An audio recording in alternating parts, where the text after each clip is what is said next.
We are Neurodiverse. We are live here in Sheffield for Sheffield Doc Fest 2019. We're about to do our screening. So get ready. Hello, welcome back to The Exchange. How's everyone doing? So, my name's Arimba. I'm the Exchange curator, and it's an absolute pleasure to introduce effectively our first screening in the Exchange. So a very special evening. Yeah? Yeah, it is. Hopefully you're enjoying the festival. This is our space that's open to everyone. And without further ado, I want to hand over to Alex Osborne to introduce tonight's screening. And exciting that we have the filmmakers present. Yay! Okay? And it's especially important for us at DocFest that we screen these films because the creativity, the invention, the brilliant stories, every year, Alex, every year. So we're gonna, I know we've got new films. So I'm excited. So Alex, over to you and thank you. Thank you. Yay! Well, welcome to We Are Neurodiverse. My name is Alex Osborne. I'm a producer and I run 104 Films. For 3 years now, in partnership with Bigger House Films and supported by Screen Skills, we've been working with and developing neurodiverse film talent in Bristol and the Southwest. What we're going to do today is to show you 6 films from our third neurodiverse film programme. We're also going to show a clip from a work in progress of Dawn of the Dark Fox, the first feature film directed by an autistic filmmaker. And we're also welcoming a new neurodiverse filmmaker, Tamsin Parker, to the family.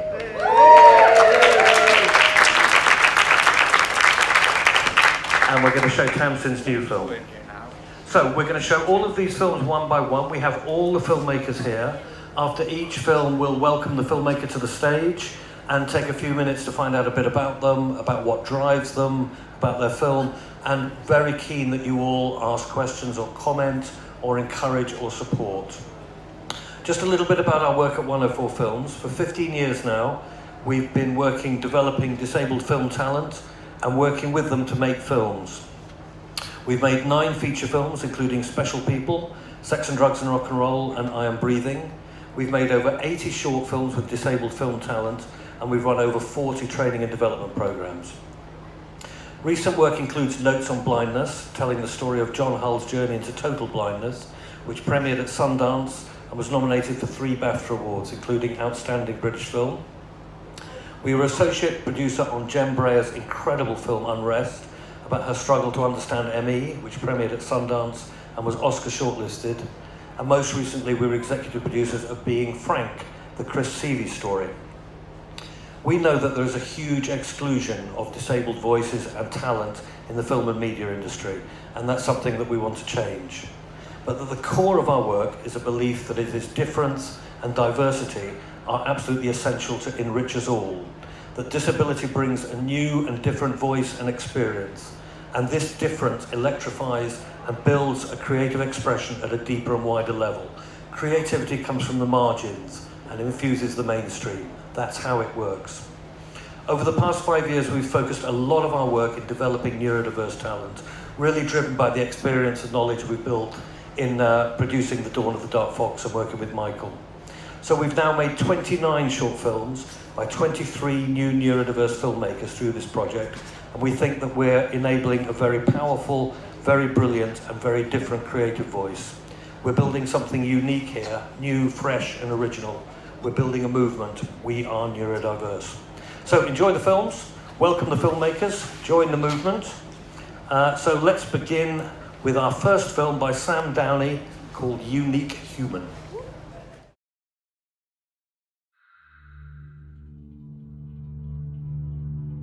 Have you ever thought about how unique you are?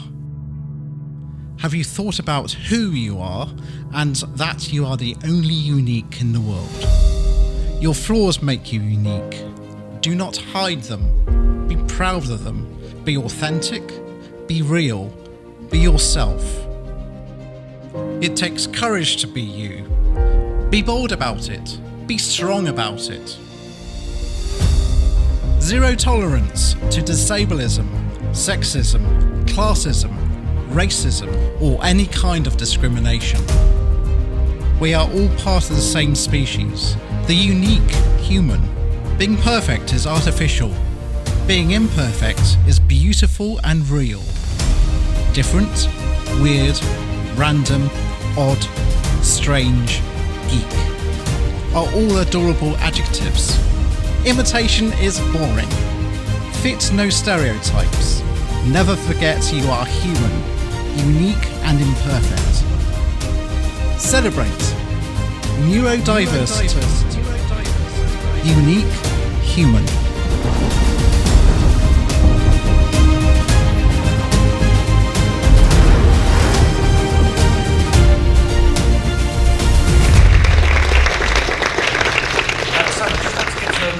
You are not only an amazing filmmaker, but a neurodiverse polymath.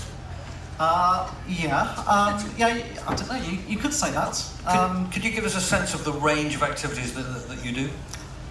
I'm a neurodiverse actor, and I've been that for quite a long time, for 20 years, on stage and TV.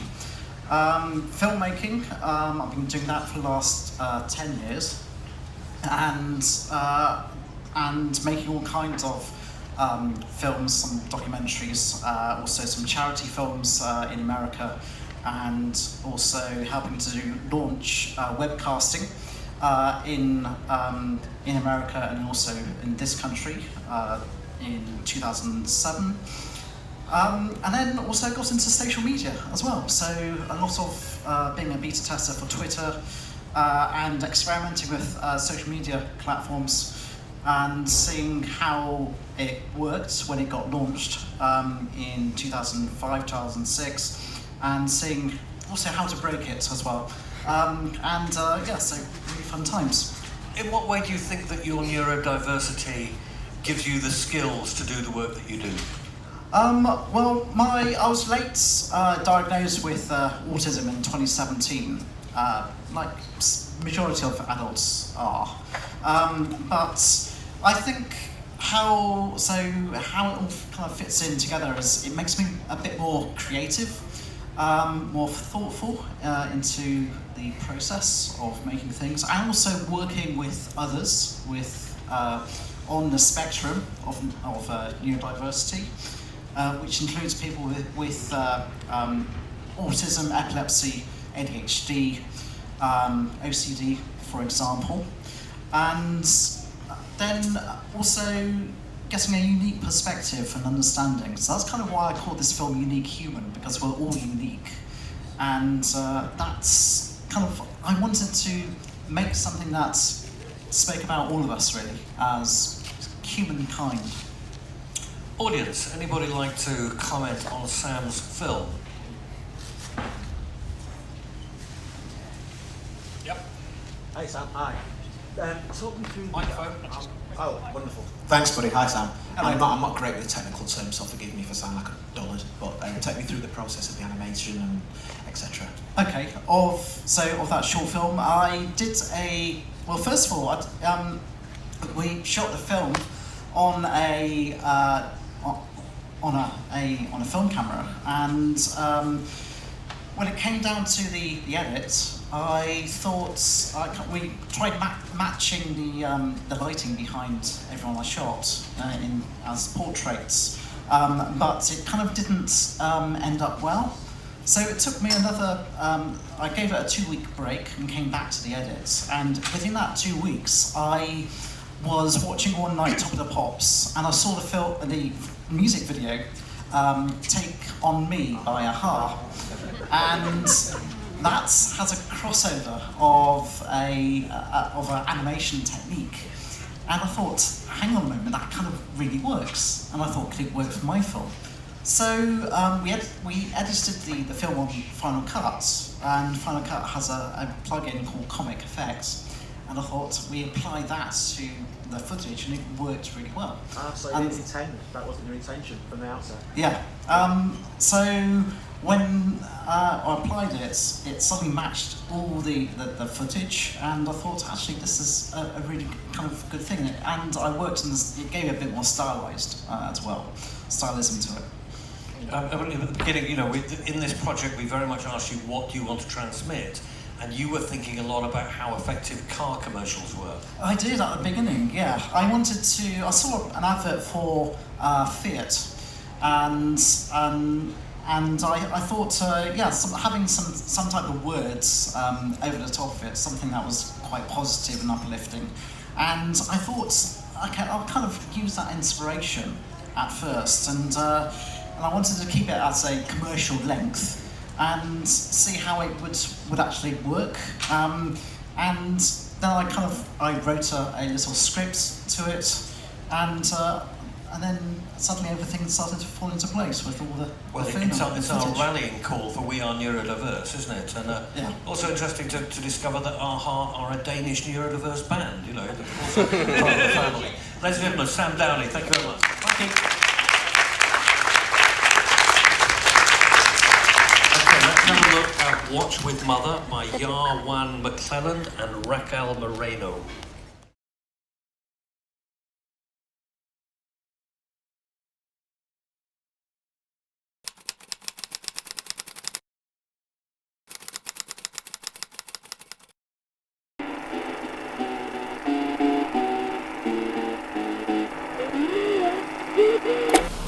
I came from you, and yet you came to me so late in life it seems. That verdant mass of leaking retrocelluloid, that read between the lines of life's irony. You came to me as if in dream-like shape divine, as Milton mused, an inward apparition, but outward somehow garbled tones, a babe. In arms displayed above I see the grain and hue of jet-black hair so beautiful. Your eyes look down at me and calculate the complex fracture in space-time with love most inscrutable. Hush, for I barely understand a single tear setting east upon my cheek's horizon line. Blanket me in your confidence, and lack thereof forever. If I'd known the pain, to clamber for your battered void I'd fight, even to linger on regret, if it meant I'd sense your steps around the corner of an angel's hem. Hemmed in I trap you there in grief, want not to dominate this agony, I feel the grip, release. Where are you now? Why did I make you shake the chakra from me as my heart of stone bled heavy on your needless apologies? You breathed in rhythms that I then taught back to you to soothe your open wounds. The bliss I miss, your hugs, the kiss, I wish I'd hugged you more. For now a new life stirs for you, in tribute to all I put you through. You met in codes unique, minute the day conceived, but settled felt through ripened walls each other. Hello, goodbye. O grandest of mothers.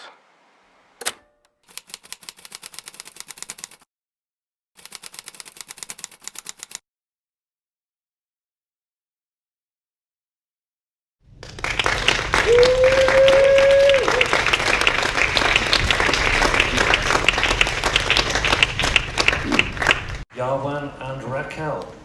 If you weren't fantastic filmmakers, I'd suggest Hello. a career in German Schlager singing. There's quite a lot going on in that film, amazing film. Just give us a sense of where you began with that and what it's about. The movie is, I guess, a therapeutic expression of our experience of complicated grief and postnatal depression, and discovering depression in us longer than we'd expected, and in our families, and dealing with the traumas that we both basically my mum died 2 years ago, and our son was born 2 weeks after she died, and this film was a way of making sense of that, or at least showing other people what the experience was like, I guess. But for you, Raquel, I guess? Yeah, it's like pretty much the same thing. Grief plus being a parent plus not being able to stop to heal anything, and it just becoming a kind of knot that at some point you decide you want to put into a creative focus and channel it through something creative that can be told and can be shared with more people. That was the intention. And how, just give us a sense of how you kind of approached the work that we've seen here. How? Yeah, I think it was in a very instinctive way, because before both we have done films and other artistic things, and I personally, well, I think both we were coming from a very structured place before, and so because we were quite fragile, it was more like taking any pressure out of it and just doing whatever you could do, which was a very new experience, and it worked fairly well for us. chaotically well. Yeah. Yeah. We tried to be as unproductive as possible, is what I keep liking to say. Because I spend so much time trying to get things right. I'm a bit like, OCD basically, and perfectionist, and we have quite a great deal of imposter syndrome as well. So we kind of dealt with all of that, and also kind of just fully jumped into the pool of everything. Let it be, basically. Yeah, and it was, for example, okay, today we have childcare, let's go out, and we have an idea about a color, let's go out with the camera and see what we can do with it, and then ended up filming, taking a Polaroid picture and filming the developing, and then that leading to another idea that then we did drawing, and we filmed. It was we used the baby monitor as a way to film as a camera. We used the camera on our baby monitor a lot, and this kind of stuff. We just tried to include everything that we were piled with into our creative process. And personal footage and things that were just in our phones, and then editing it with new things that we had created and made. And inspired by a lot of dreams and Audience, any comments on Johan and Raquel's work?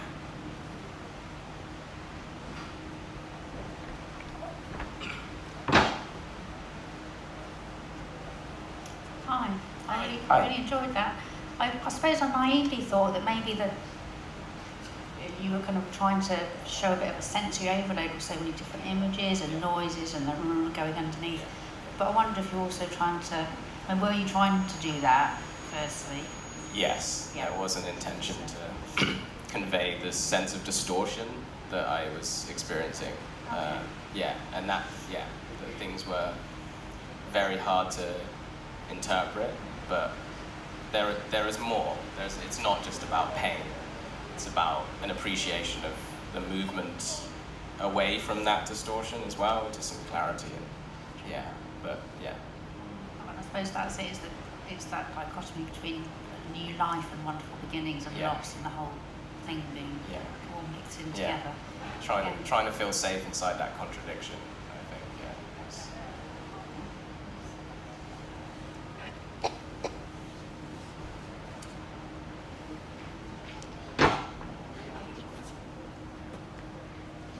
You may have said this already, but did you write the narration first and then illustrate it, or how did you structure it? The narration was a poem that I wrote for my mum's funeral, which I wrote maybe a week after she died, and it was inspired. I managed to finish it, but I was reading Paradise Lost at the time, and basically it was inspired by that, and it was an ode to my mum, basically, and all the things she loved to do, and the way she made me feel, I guess, and what she meant to me and to Raquel and to our unborn child. How did you translate it? How did you translate the words into the images? By editing when I was the most depressed I could be at any point.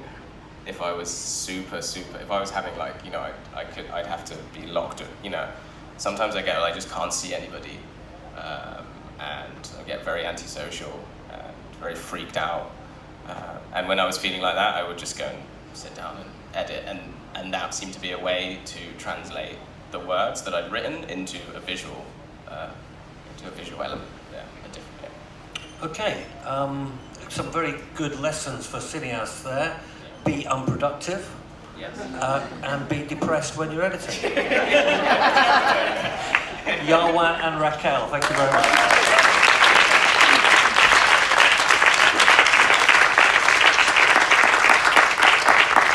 Right, we're going to have a look at Big Jeff's film, Is This Purgatory?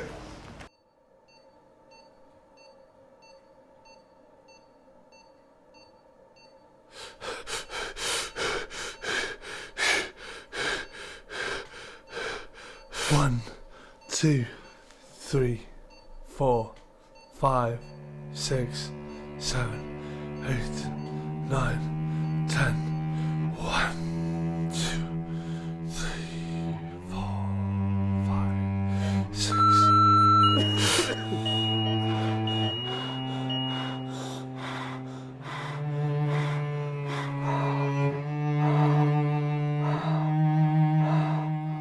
Two months past my 20th birthday. I really did not expect to be in this place. A place where death surrounded me. A place where I was breathing down a tightly strapped gas mask which I thought was playing really bad prog metal. Where am I? What time is it? I was expecting to be cheering on my team, the mighty Forest Green Rovers in the FA Cup. Instead, I was here, strapped to a bed. I was wheeled into intensive care.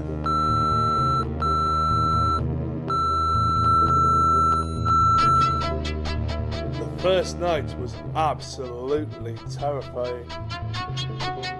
I couldn't sleep, my brain was too scared.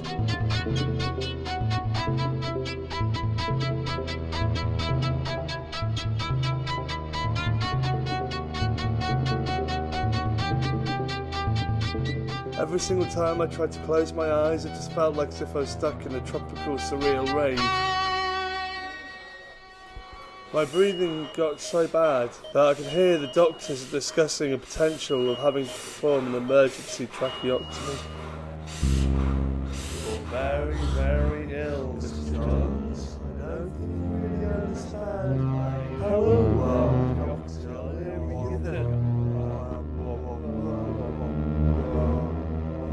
Mr. Johns.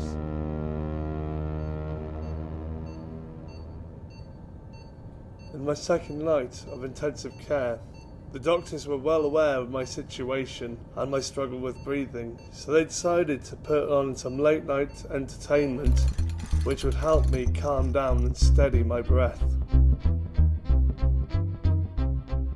Breathe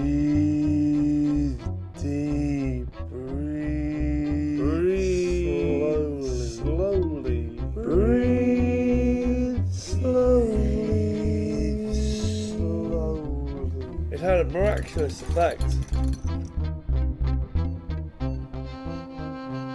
As the next morning, the doctors came round, expecting to see me laying in my bed, struggling to breathe. Face to face with me, sat bolt upright. What? Wow. Laughing in the faces as I gave them the world's most positive middle finger. My mum could not believe my sudden recovery. Oh. One day my dad came to visit me. And I remember this day particularly because it's the first time they'd ever really properly opened up to me about his vulnerabilities. I'm so sorry. He said to me, "You're not supposed to die before me. I feel like as if sometimes I've disappointed you as a father." I tried to reassure him that he'd done a great job as a father. At the same time, I was drifting off into a hallucinatory state.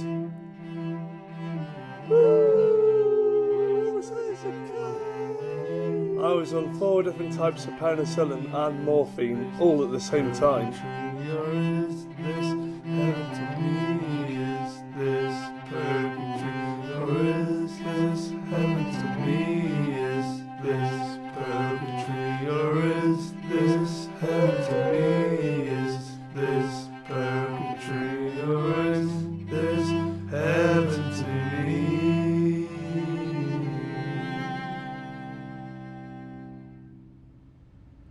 3 days later, I was desperate to get out because I had a ticket for a gig at my favourite venue. I still remember my mum would leave me coins on the bedside table so I could use the hospital payphone to call her. Hey Mum! I am free!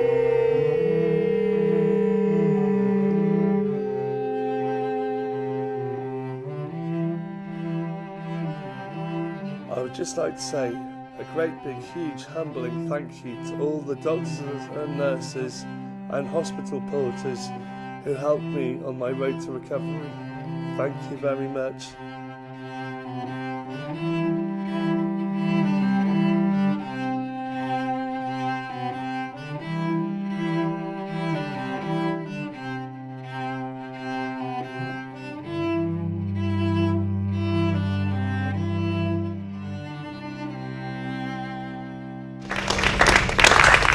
Big Jeff. Hello. Big Jeff.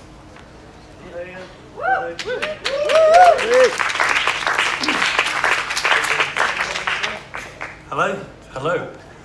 This is your third film with us because, as you know, we love your work.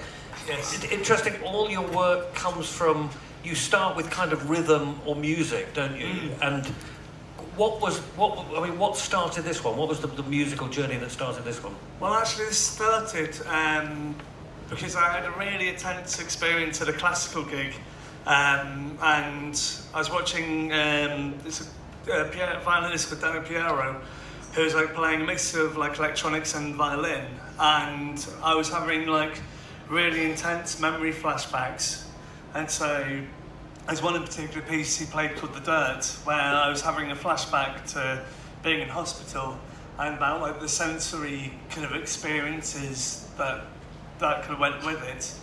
And actually there's one thing which I would say sensories, which was which we didn't actually include in the film, was the fact that when I actually got out of the hospital, my first thing which I did at home was make a huge bowl of cereal, and it was about the feeling of, you know, being able to be grounded, and yeah, it kind of had like quite a strong hallucinatory effect on me.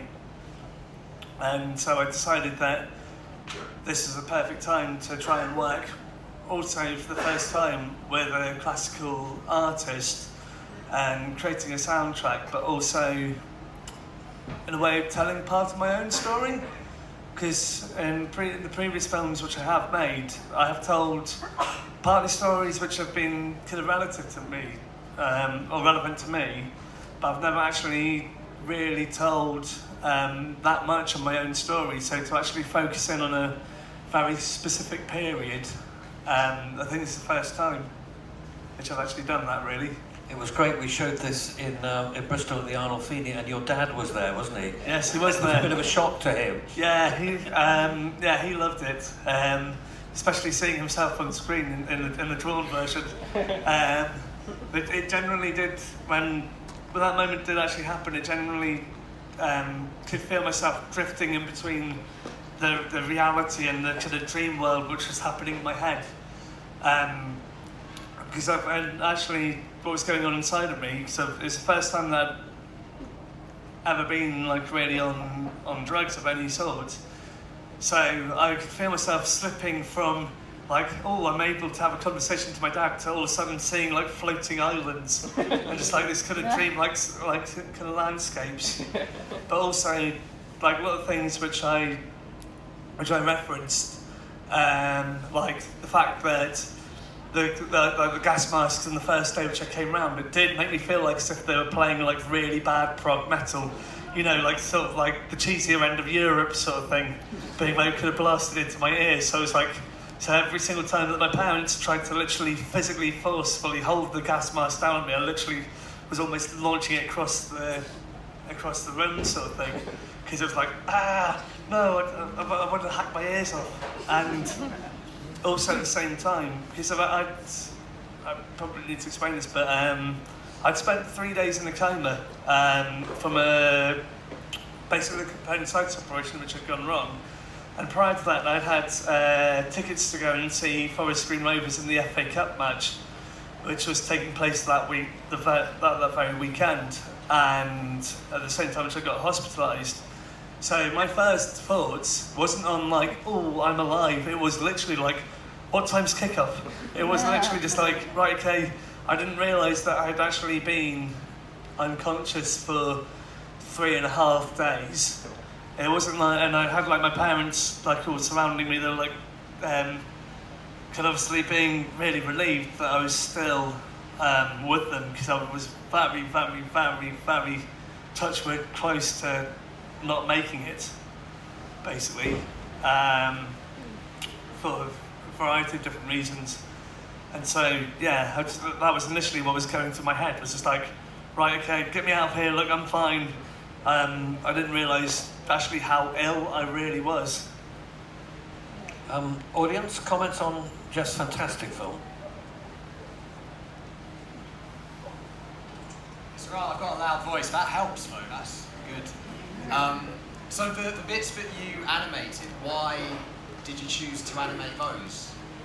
I guess it's because of I like mixing the live action with the animation, and also like it was like a very creative way of getting around, especially doing things on a very short time scale, especially like on a next to no budget sort of thing. But also I like playing around with animation, and especially with Jeff, who I did a lot of the animation with, we work very, very quickly, and it's a very fast way of producing stuff, really. I don't know what else to say, really. Yeah, that's a quite adequate answer, I think. Yep. Was there another comment? I really like the animation, and congratulations, it's a lovely film. Thank you. My question is, why did you choose to not tell us why you were there? Well, I kind of guessed that for me it's not necessarily the importance of it, it's about the feeling of being in the space. And sometimes in order to feel that, you don't always necessarily need to know the specific details. And I like that sometimes with films, especially with short films sort of thing. Because otherwise you just get overloaded with too much detail and not enough like kind of emotion. You're kind of a filmmaker who's in the moment, aren't you? Yeah, very much. This is the third film we've made with Jeff. One last comment from the audience? What's next, Jeff? Ooh, what's next? Well, I'm working on a feature film. Jeff the musical. Which we're playing for, of course, BFI funding. That'll probably happen in the future. But I'm working on a kind of short which is partly biographical and partly non-biographical, about a kid who can only really experience the world through music, through sound, because he struggles a lot with communication issues, and so he develops a rap split personality to deal with all of his problems. Yeah. It's basically what I'm great working stuff, on. Great stuff, count me in. Yeah. Big Jeff, ladies and gentlemen. Thank you.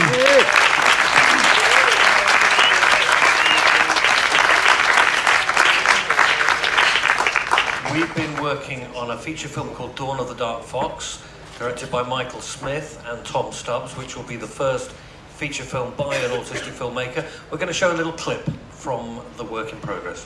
Me and my best partner, Tom. Say hello, Tom. Hello, everyone.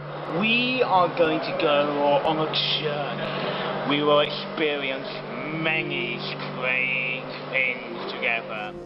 Why are you filming me? Well, what are we doing? It is true that I like to live in my imagination, regardless of what other people think of me. And this film is about me and my autistic genius. It's a buddy movie. So why are we going to Edinburgh? To pitch for feature film. This is big stuff, you know. Feature film made by one of the top producers of disabled filmmaking from Film 104. Okay, well that's all about budget. That is something you're hopefully good at doing. And as my anger with you grows, Tom, so then does the power of the Dark Fox. Because the Dark Fox is a symbol for my anger, I hate. Can you run any faster? We missed it! Oh, damn you, Tom! See what I mean? You see what I have to put up with? Really? Tom? This will be my last recording of me in this place. Do you know how confusing it is for an autistic person to be forced to find a new house? Do you? Let me show you.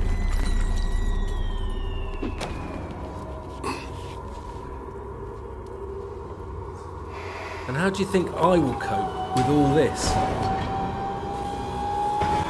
There will be a final showdown in this film, Tom. Because we both know who is directing this film. It is I, the Dark Fox, and my power is absolute. Are you sure about this, Michael? Yes, it will be Dawn of the Dark Fox, Tom. Both Michael and Tom are working together, but it's all about Michael. It is. Michael, Yeah? So, where are we with Dawn of the Dark Fox, and what's the story? Jesus Christ. Well, God, this has been almost 10 years in a running now. It started off at... What? More? Really? I've got the date stamps on the file. No. Okay, more than 10 years now. More than 10 years it started out as an idea when Alex Osborne came to us saying, we may have an idea for you to do a feature film, Michael, Tom, and we would desperately beg you to go and do it with us with Film 104. And so, having had a lot of short films done before, a few of them winning awards themselves, I wanted to go to the next step, which is to make a feature film. But little did I knew back then how really big, how incredibly complex a feature film would be. They're like complex bastards just waiting for you to dissect them. And it took over a lot of years just to make the storyboard, make the script, sort of do the checks on things. We are now in a stage in which we've done a lot of filming already in studios here and there. And according to Alex Osborne, we will probably be sending out the film perhaps at the beginning of next year. That is, of course, if I finish up with the animation. 8 more months in time to try and get the animation finished. There's somebody you're not talking about, Michael. What? There's somebody you're not talking about. Somebody that's... What? In here. Oh, yeah. The antagonist of this film is a creature known as the Dark Fox. Let me explain to you what I am. I am the darkest of creatures. I sleep within this very mortal body. And I wait, biding my time, until I use his imagination to rise up from the realm of subconscious and take over your world, in which no mortal power can be able to stop me. Hello? We're going to stop you there. Audience, do we have any comments for Michael, Tom, or the Dark Fox?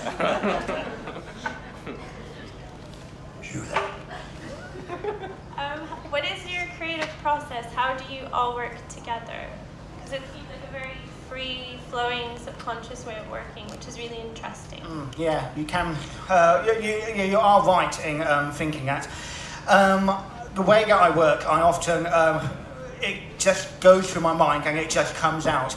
And often I put it on paper and it's all confusing pieces, and Tom and other people have to pick up those pieces and try and jigsaw their way of my creativity to find out what will work. Otherwise, to them, it will be a complete mess here. Tom, do you want to say something on that subject matter? I think you described the process very accurately.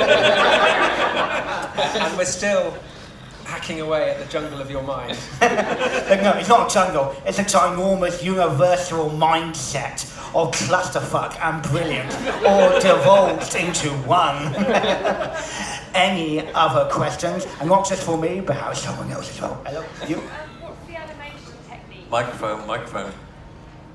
What's the animation technique? How are you doing it? Okay, so with animation, it's going to be a few things combined together.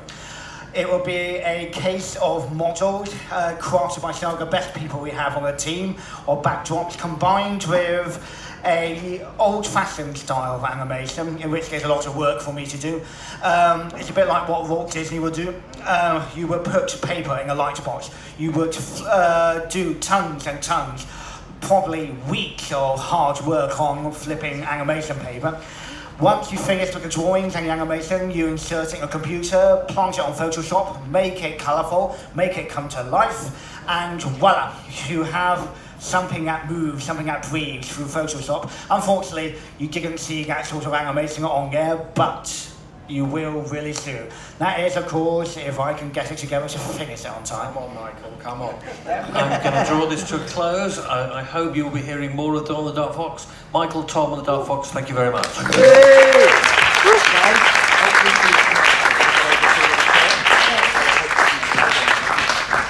Well, we have a special guest joining our We Are Neurodiverse family, Tamsin Parker, and we're going to show your film, Force of Habit, and then ask you about your story.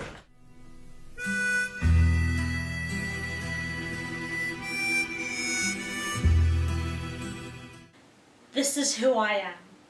As someone with Asperger's, I can't be stereotyped by anyone. Most assume those with Asperger's to be quiet, unassuming, and analytical. I, on the other hand, am boisterous, loud, impetuous, friendly, talkative, and outspoken. I make a lot of mistakes, and I used to beat myself up for it, and I kind of still do. But then I discovered a movie character who I realized was a lot like me, and I used him to help me deal with it. This character is a Mexican bandit who is funny, unique, hugely flawed, single-mindedly determined, and a bit clumsy. His name is Tuco Ramirez. I'm not always like him. There's different sides to my personality. I'm complicated. I love Western movies. Everybody's always kicking in a door.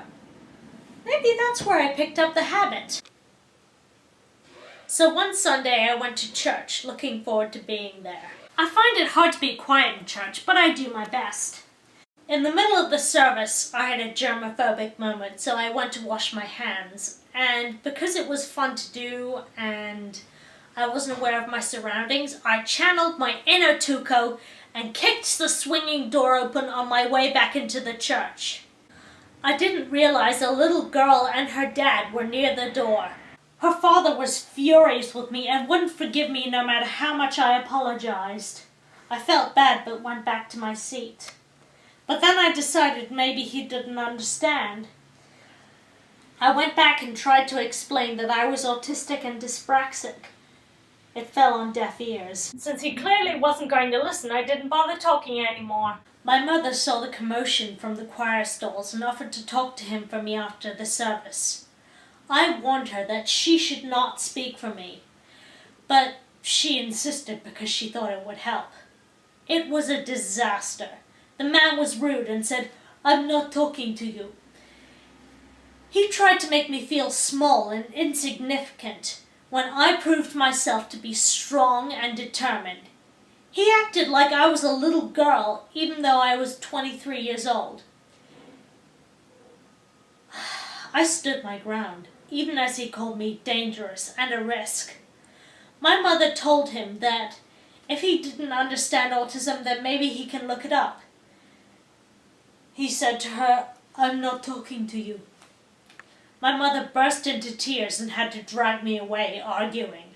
This was despite the fact that nothing happened and nobody was hurt. I felt bad for his little girl, but her father treated me like I was some kind of monster. What have I learned? First, don't kick in doors, even if you don't think there's anybody behind them. Second, people need to be educated about autism. If you have autism and someone treats you like a monster, be brave and hold your ground like I did. This is who I am.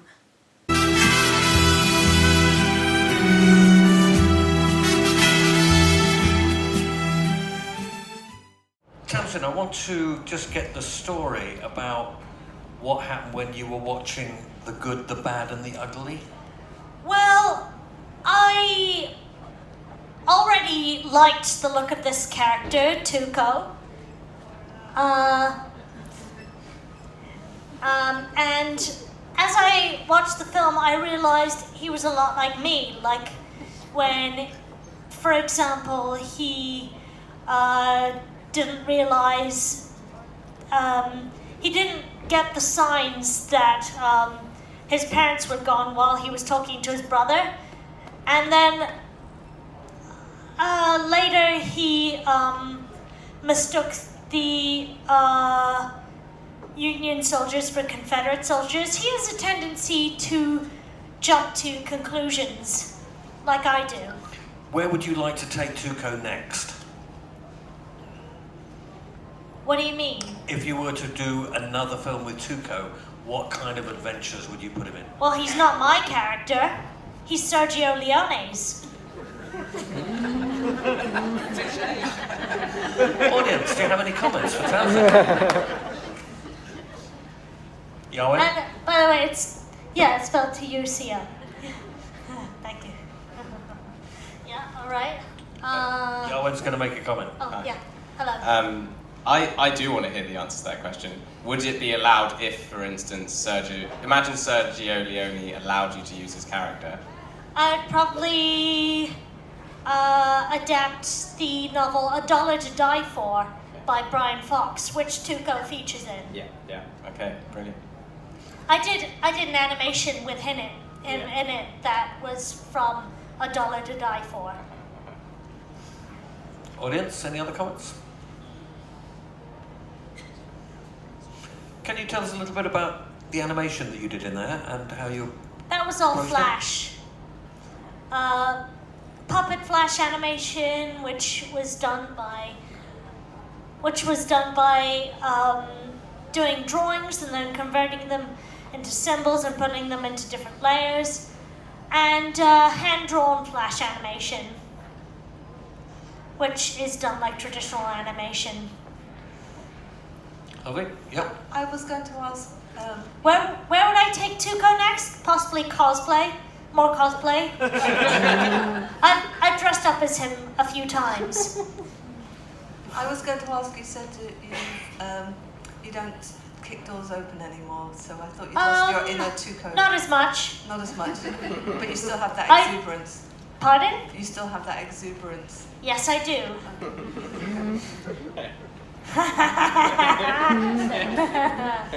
Audience, your last chance to comment with Tamsin. Ladies and gentlemen, oh yep, we've got one here. Have you got any more ideas for short films that you'd like to make? I would like to make more documentaries about autism, yes. I'd like to make one about my autistic friends, and I might like to tell more stories about myself in the future. Good, thank you very much, Tamsin Parker and Tuco.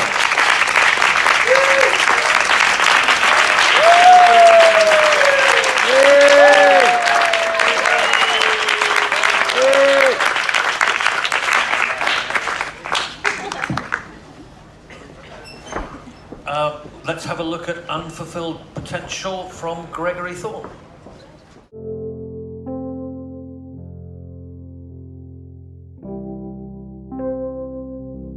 Unfulfilled potential.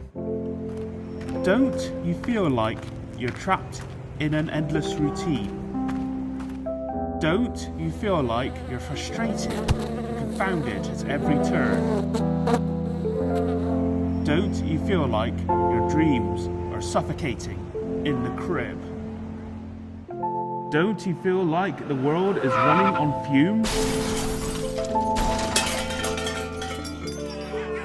Don't you feel like half of everyone is a selfish asshole?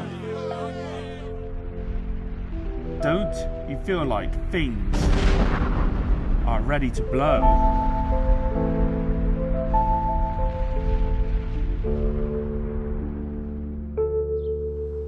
I feel like life is going round in circles.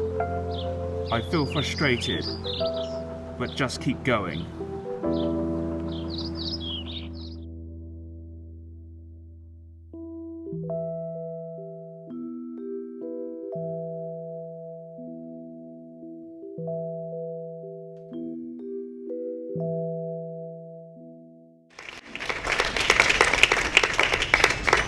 So Gregory, when we did this project, we kind of asked you to, what did you want to transmit? Something succinct, to the point, that makes a point, but it doesn't go on for too long, and also is less frames to animate.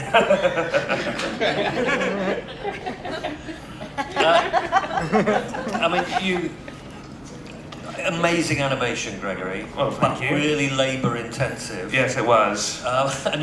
What sort of team did you have behind you? I had, who's that guy? I forgot his name. Stephen, that's his name, Stephen. Yeah, but you did it all yourself, didn't Yes, you? I did, just on my own, just doing tons of drawings. It's really, really labour intensive. Yes. Oh, well, the one lady before it, I forgot her name. Yeah, she animated. Yeah, that looks good. Good. I'm going to throw this to the audience. Any comments for Gregory on his film? Big Jeff? One of the things which I really like about it, in amongst the world where there's lots of digital animation, is to see something that's just hand-drawn. Hand-drawn, yes, hand-drawn. Digital is getting a bit monotonous now, I think. Yeah, and I really like that because it gives it a real personal effect. Mm-hmm. Yeah, that's what I want to say, really. I agree. It's got real heart, isn't it? Audience, anything else? Mm-hmm. Doesn't mind. Any question? Having got that sentiment out of your system, where would you like to go next with your filmmaking? Probably documentary. I don't know, something that might rattling around my head. A documentary about war or something. I don't know. Are some new ideas brewing? Yeah, like French tanks in World War II or something, or I don't know, something stupid like that. Brilliant. Audience, final moment for Gregory. Nothing to match. Oh, here we go. Yawan's got to come up. AstroTurf audience. I was going to say, do you think you will animate what you're going to do in the future now? Yeah, I will. Yeah. It's my strength. I'll stick with it. Yeah. I think it's a good idea. Have you done any animation between then and now? No, I did just more drawing. Keep drawing. Yeah. My drawing book on me, so don't. But I will animate. I will, since I've tested the waters, it works. Yeah. Yeah. Good. Round of applause for Greg Thorne. Thank you very much.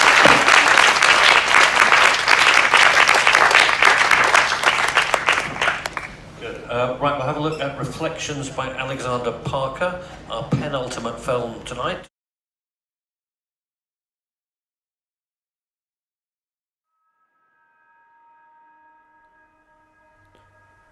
I was clutching at straws. Do you see what I'm getting at?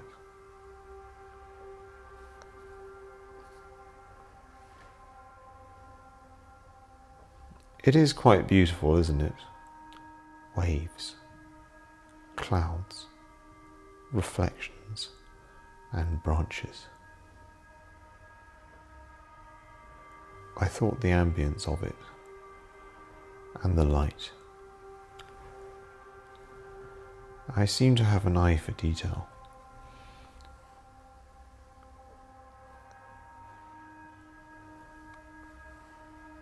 I don't have any sense of time passing. Other people seem to change, but I grow older without changing. I sometimes feel at war with my own nature. My natural inclination is to be static and indulge my thoughts. I have to tell myself to do everything. For example, I think I need to do something before my support worker comes around.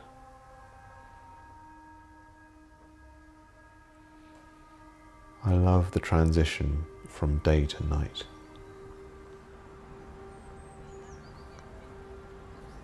The best bit is when the lights come on.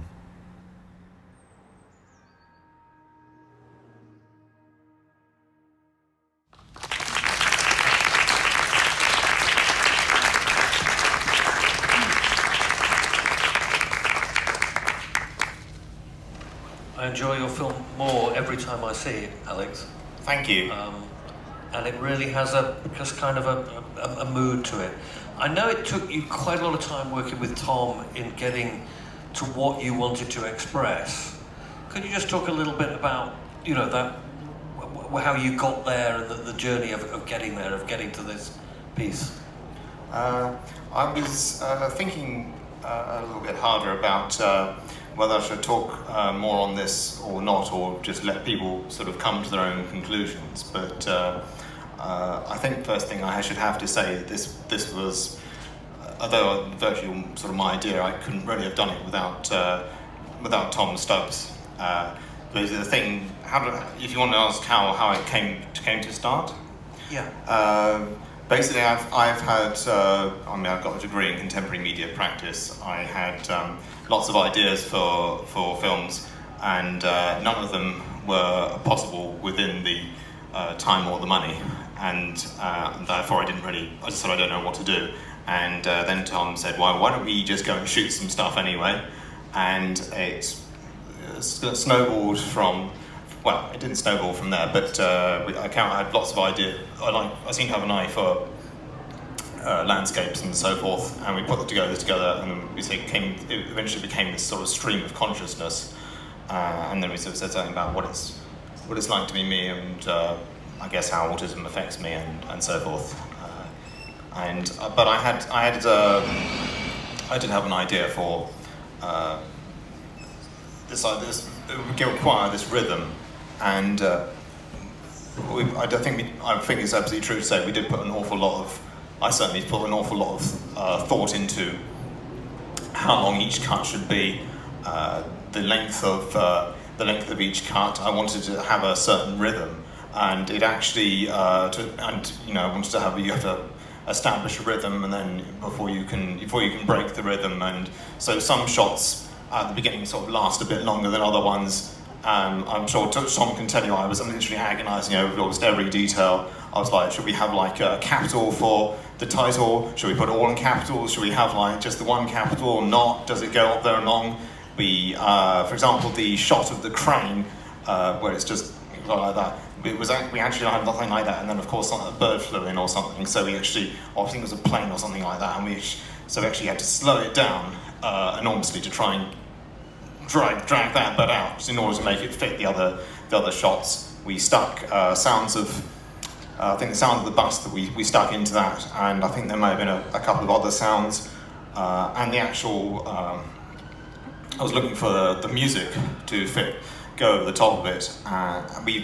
Tom said, oh, how about this? This sounds quite nice. I said, no, it's not. It needs to be more gentle, more, makes him feel more relaxed. And eventually we found one, and I said, well, I like the beginning of it, but I don't like the end, where it goes to. And they said, well, let's just cut it together and go over it like that. And so we literally was agonising over almost every frame, every sort of sound.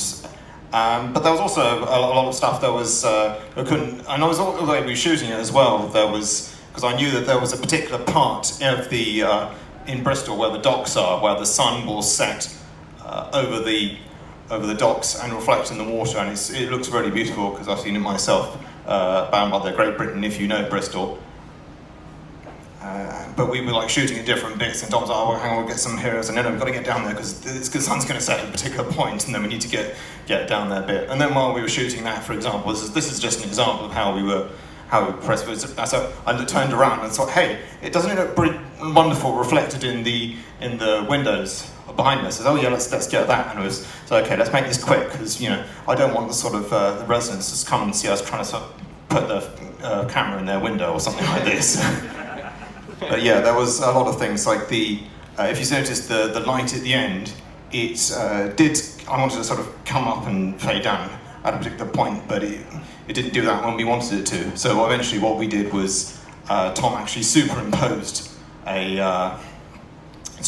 light over it. So that light doesn't quite come up that way. It's actually something that we stuck over it, and I think you can get a little sound to make the light coming on, if that helps explain it. It feels like with all that work and your thinking and you're wrestling with it, you have expressed something about really deeply about yourself. Would that be fair to say, and are you happy with the film? I'm quite happy with it. The thing was when Tom said, well, if we can get it down to about a minute and a half, we can submit it for this festival or something, but we couldn't quite do it. It didn't quite fit up. So that was my only regret. The other regret is that we actually, I hope you like a lot of the images in it, because we tried to make them as sort of beautiful as possible. In fact, we actually shot so many images, it was to some of my regret, we couldn't actually put them all into the film itself. So, but still got those, so maybe we could use them for something else, perhaps. Well, I'm looking forward to your next film about the moment when the lights come on. Audience, do you have any comment for Alex? Microphone? Thank you.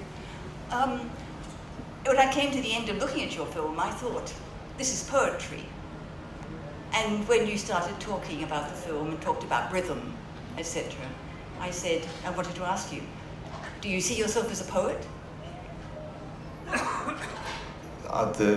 The honest answer would be I never really thought of myself as in that sense. But if you, maybe in a metaphorical sense, as a filmmaker, if that's what that might be how you're getting at it. But I've always tended to think in terms of audio and visual. Yes. So I don't write poetry if that's what we're asking. But if in a metaphorical sense, possibly. Well, I hope you take the thought and it's very expand the idea of poetry from just words to what the words create in terms of image and sound, which is what I saw you doing there. Thank you. Thank you. I definitely like to try. Audience, do we have any more comments for Alec? Yep. I'd just like to say thank you very much. It's an extraordinarily tranquil film. You're welcome. That was what we were aiming for. So I'm glad that we achieved it. I find it sort of quite tranquil. So that was kind of what we were going for. It's kind of a contrast with the actual making of it, which was actually very, very anything but sort of tranquil, and even the editing of it, trying to sort of literally me sort of get. I still enjoyed it, Alex. Thank you very much. I enjoyed working with you. It was anything, but it was getting very worked up about. I must get this bit, must have this bit, must have this bit, and the other thing. Audience, your last chance to comment on Alexander's film. I made some other ones, just to let you know, but that was before this when I was at university. So. Well, we look forward to the next one, Alexander. I would love to do that. Yep. I'm also sorry to add.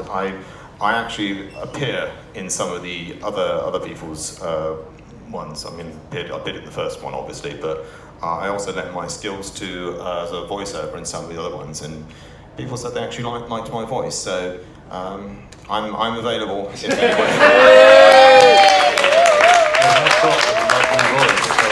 Alexander Parker, thank you very much.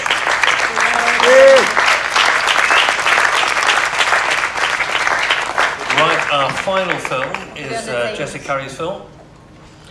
Jessie, this is your third film with us because we love your work. So let's have a look at Like Never Before.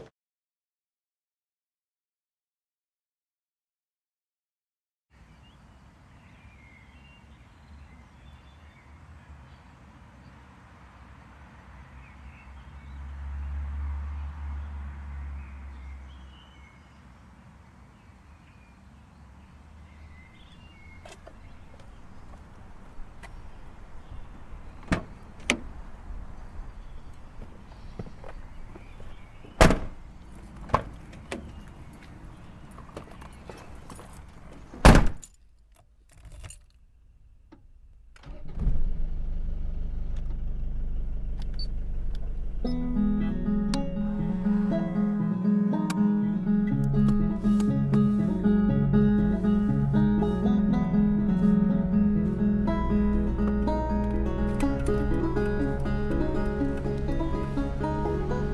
you feel like your brain is really different to other people's brains? Not really. No? Because I've noticed that when you're doing two things at once... I do both of them a lot better. Yeah, it's bizarre. He wanted to help the hamster, but he just didn't really know how to help it though. Like, yeah.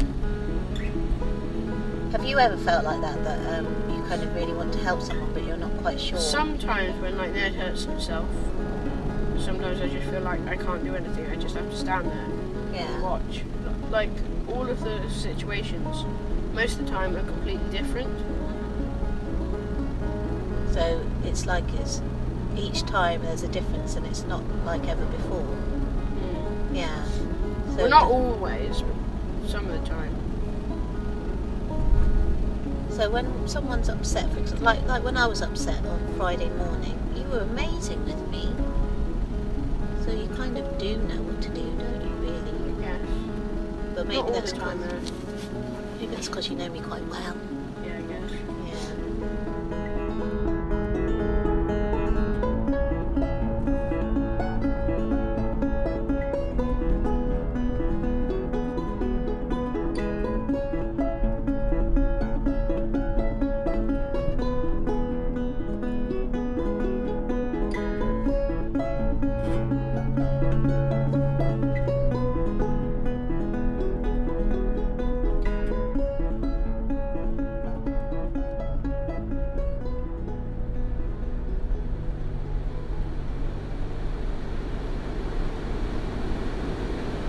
What do you reckon your favourite bridge is? Where? Where? Anyway.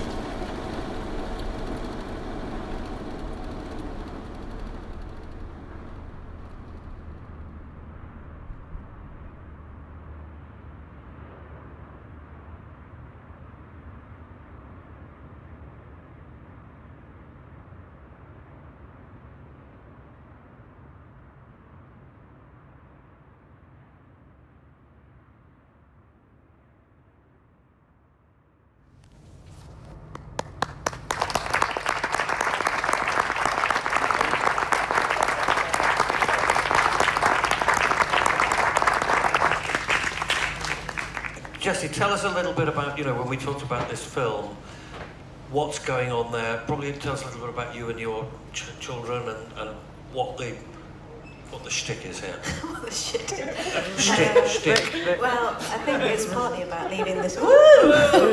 That's a good trick. Shtick. I think it's about leaving the shit behind in a way. It's when I get in the car, we're in our bongo, me and Tom, my son, who's 13 and on the spectrum, he spends a huge amount of time in his own world, mostly on a computer, doing God knows what he does, codes and watches stuff, and he's very sort of, in his own zone. But then when I can finally get him out of the door and into the van, we sit, and because we're not facing each other, we're sort of in parallel, we can have really good conversations. But as I discovered, it's very hard to capture that on film. And as soon as he was aware that anything was being recorded or, made into a film, he closed down completely. So it took a huge amount of time just to get the very little snippets that are in the film out of him. But it's also the way that when we get in the car, it can be, we're both of us taking in, because I'm neurodivergent myself, we take in a lot of information all the time, and which sounds really dangerous because I'm driving, but honestly I've never crashed. But then we have points when both our brains seem to be on the same wavelength, and we, particularly when we go across that bridge, it's a moment that makes us both sort of, we love it. It sort of blisses us out when we're going past all the I don't even know the technical term for the things that hold up the bridge. They're the things that hold up the bridge. Oh yeah, the things that hold up the bridge, the technical term. Yeah, the what? Wires. Struts. Yeah, when they go past, we both have this moment, we almost hold our breath, because every single time we do it, it just makes us feel amazing. And then we have this kind of after effect where we both get very dreamy, and yeah. So I wanted to capture that, which I think that bit worked, but I think the rest of it's a bit rubbish, really. It's not finished, is it, Jessie? Well, you keep saying that. But there you go. I love it. I love this film, and I love all your work and the way you're coming at it. Audience, would you like to any comment on Jessie's film? Yep. Lydia? I'd just like to say that I loved the way that you conveyed the relationship without ever showing the faces, that it was done completely through just what you see while you're driving, and also you got a feel about the freedom that you both felt driving. I thought everything was conveyed visually, and it was beautiful. Well, it might have worked then. It worked. Thank you. Yeah. Yep. So, we saw there were your hands, you were driving, so who was filming? The joy of GoPros. You can stick them on your head, you can stick them on your van, you don't have to use your hands, but it often means that when you watch the footage back you think, oh no, I've missed loads of stuff. But there was a bit filmed by Emma Lazenby who basically, oh, thank God she was there to edit, because it was really complicated and I would have got totally distracted and found a million other things to do rather than get through the huge amount of editing. So yeah, she filmed a bit, but a lot of it was GoPros stuck. There were 3, one on each door window, one on the windscreen. It was safe then? Yeah, it's totally legal. Totally fine, I'm sure. We've not contravened any traffic laws at all. Does your son, is he interested in filming or helping you to film? He's got his own YouTube channel, and he's hugely into film and animation and graphics and stuff like that, but he hates my films. Thinks his comment was a bit niche, isn't it, Mum?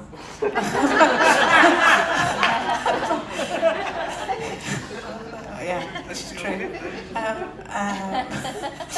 Yeah, I think if he was to make films, they would. Yeah, he's got an alter ego, which was actually meant to be in this film, because he has this thing when we're driving along, his alter ego, which is a kind of ninja parkour crossover that jumps over all the buildings and through trees as we travel along, and does amazing tricks and swings through. I think it's definitely a superhero kind of world he exists in, and I don't.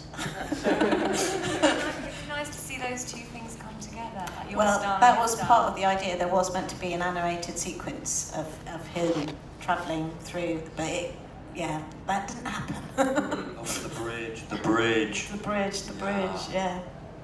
Audience?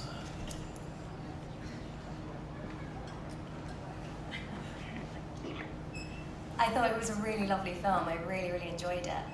And the same as what this lady was saying over here, I loved how you characterised the voices without ever showing a face. And I actually found it really relatable because, I'm sure lots of people have, when they get in the car with their parents, that's always when I had a proper conversation with my parents, was only ever in the car when we weren't looking at each other. And I wondered if you set out to do that initially, or if that's just a reaction. Yeah, totally. I wanted to capture that. That was the idea for the film, because some of the statements Tom has made in the car have been totally profound. He once said, what would the world be like without numbers? Just randomly, after we'd just gone over the bridge actually. And then he said, what would the world be like if everything was 2 inches to the left? And I get this whole insight into his brain and his way of thinking that is astounding. And normally, if we're at home or anywhere else, that would not come out. Yeah, but I totally set out to capture that, but I don't think we quite ever managed to get it. And yeah. No, I thought you did. And it felt so familiar because the way you'd set out. was another one. You up at the back there? Basically, I just really wanted to say that at the beginning, where you don't match the two perspectives, it's like walking up to the door one person and then stopping and then the other person. We usually see them synced up, and I thought it was really nice to see them not synced up. It felt like an animation. It was sequential, so my brain could comprehend it. But I'm like, okay, there's one person and then there's another one. Yeah. I'm not trying to see 15 parallel realities at the same time. So I thought that was really cool. Steady. Kind of like that. They're 2 inches to the left. I know. But there is that, every time I watch it, I think, God, doesn't everybody realise that we're both wearing the same jacket? Didn't anyone notice? Because Tom keeps going, there's a really bad continuity error. I really need to reshoot that. And I'm like, I can't, it's too late now. Okay. Johan, did you want to say something? Yeah. Can you tell us more about the triptych? The triptych? Yeah. I wanted this film to have a triptych in it. In fact, I kind of felt like the whole film should have been in triptych, but then the last bit wouldn't have worked. But yeah, I can't even remember why I wanted it to be. What can you remember? You weren't involved in that conversation. It was Stephen. Shit, he's not here. Quick, call him and ask him what it was all about. But I think it's also that thing, triptych. I read a book years ago called Triptych, and I got very into triptychs when I lived in Greece, where they have the main, you know, it's the mother, the child, and like the mother and child together. I guess it's like that, but I'm not deeply religious or anything, but I think it's about, two wings becoming a whole. It's sort of like unity and probably the universe or something. I don't know, I can't quite remember, sorry. That's Triptych trick question. Triptych trick question. Jessie Curry, round of applause, please. Cheers.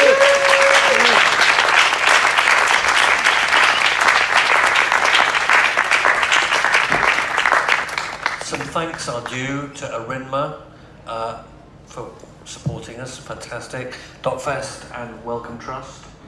Screen Skills for supporting the project. Tom, Stephen and Bigger House, amazing team. Welcome to the movement. What I would like to do is to bring all the filmmakers up on the stage, although I can see it's all going to go wrong, but we'll give it a whirl and give them a round of applause if you could.